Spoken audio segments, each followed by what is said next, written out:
اعوذ باللہ من الشیطان اللعین الرجیم بسم اللہ الرحمن الرحیم۔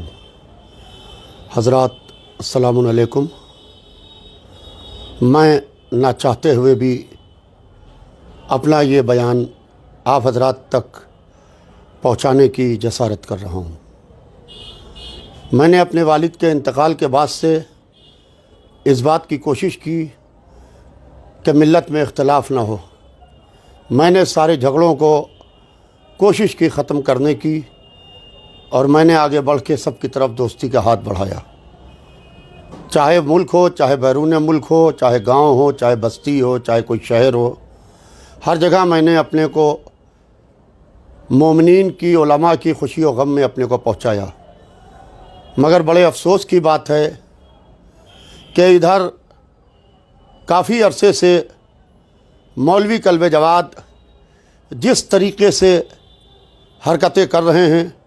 اور جس طریقے سے ہمارے خانوادے کو لے کر وہ اور ان کے گھر والے شیعہ کالج جو قومی ادارہ ہے، 100 برس پرانا ادارہ ہے، اس ادارے کو لے کر پوری طریقے سے غلط پروپیگنڈے کر رہے ہیں، جس کی میں بھرپور طریقے سے مذمت کرتا ہوں۔ وہ جھوٹے و بے بنیاد پروپیگنڈے کہ شیعہ کالج کے اندر ہم نے اپنی بھابھیوں کے سلیکشن کر لیے، شیعہ کالج میں سلیکشنز کمیٹی بھی ہو چکی ہے، شیعہ کالج میں پروموشن کمیٹی بھی ہو چکی ہے۔ میں اپیل کرتا ہوں آپ تمام حضرات سے کہ آ کے جس کا دل چاہے آ کے دیکھے کہ شیعہ کالج کے اندر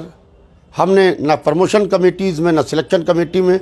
اپنے کسی خاندان کو یا اپنے کسی دور دراز کے رشتہ دار کو بھی اس میں شامل نہیں کیا ہے۔ یہ قومی ادارہ ہے جسے تباہ کرنے کی سازش کی جا رہی ہے۔ مولوی کلب جواد نے جس طریقے سے پوری ملت کو تباہی کے دہانے پر لا کے کھڑا کر دیا ہے، پوری ملت کو ننگے پیر، چاہے ان کا درباروں میں جانا ہو، چاہے ایام ازاں کے مسئلے میں سپریم کورٹ میں جا کے پورے ہندوستان کی عزاداری کو ڈیمیج کرنا ہو، چاہے اپنے خاندان کو ہر جگہ کو اوپر لے کے صرف میں اور میرا خاندان۔ میں مولوی کلب جواد سے پوچھنا چاہتا ہوں کہ مجھ کو وہ فہرست دیں جو انہوں نے ملت کے لوگوں کے کام کیے ہیں، ان کو کاروبار سے یا نوکری سے لگایا ہے۔ میں بھی دیتا ہوں، آپ بھی دیجئے،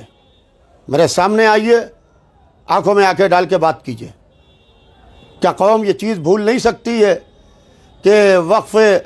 رانی سلطنت کے لیے جو حضرت گنج میں ہے پوری قوم کو نکالا، اور جس طریقے سے احتجاج کیا اور جس طریقے سے قوم کو گھروں سے نکالا گیا، پھر جا کے وہاں کا فیتا کاٹ کے پیسے لے کے مولوی کلب جواد نے ڈیلنگ کر لی ہے۔ جس کا دل چاہے بلڈر سے جا کے پوچھ سکتا ہے، معلوم کر سکتا ہے۔ کیا وقف سجادیہ کے مسئلے میں قوم نہیں جانتی ہے کہ عالم نگر میں جس طریقے سے وہاں کے اوپر لوگوں کو بسایا گیا پیسے لے لے کے، نہ آج تک کہ اس کا کوئی آڈٹ ہوا ہے، نہ اس کا کوئی حساب کتاب ہوا ہے، اور اس کو بالکل اپنے ذاتی مقصد کے لیے استعمال کر رہے ہیں۔ چاہے وقف سجادیہ ہو، اس کے اوپر عمارتیں تعمیر کر دی گئیں اور امام باڑے کا کوئی بھی بھلا نہیں ہوا، اور امام باڑے کے وارثان ادھر ادھر کی ٹھوکریں کھا رہے ہیں۔ آپ سے پوچھنا چاہتا ہوں کہ فقط امام باڑے غفران مآب کا حساب کتاب دے دیجئے، کسی کو نہ دیجئے، جو وارثان ہیں غفران مآب کے ان کو حساب کتاب دے دیجئے۔ میں حق دوائے آپ بیٹھے ہوئے ہیں، فرق کی بات پڑھتے ہیں۔ بیٹے کا حق ہے، بیٹی کا حق نہیں ہے، آپ کا حق نہیں ہے، مگر غاصبانہ طریقے سے آپ نے مولانا جعفر صاحب قبلہ سے جمعہ چھینا، اور جعفر صاحب قبلہ جمعے کی امامت کرتے تھے مولانا کلب عابد صاحب کے بعد میں، اور پھر اس کے بعد غفران مآب کے امام باڑے میں جس طریقے سے آج غفران مآب کے امام باڑے میں جو چاروں طرف زمین دکھائی دے رہی ہے، یہ حکیم امت مولانا کلب صادق صاحب کی وجہ سے۔ انہوں نے کس طریقے سے وہاں کے اوپر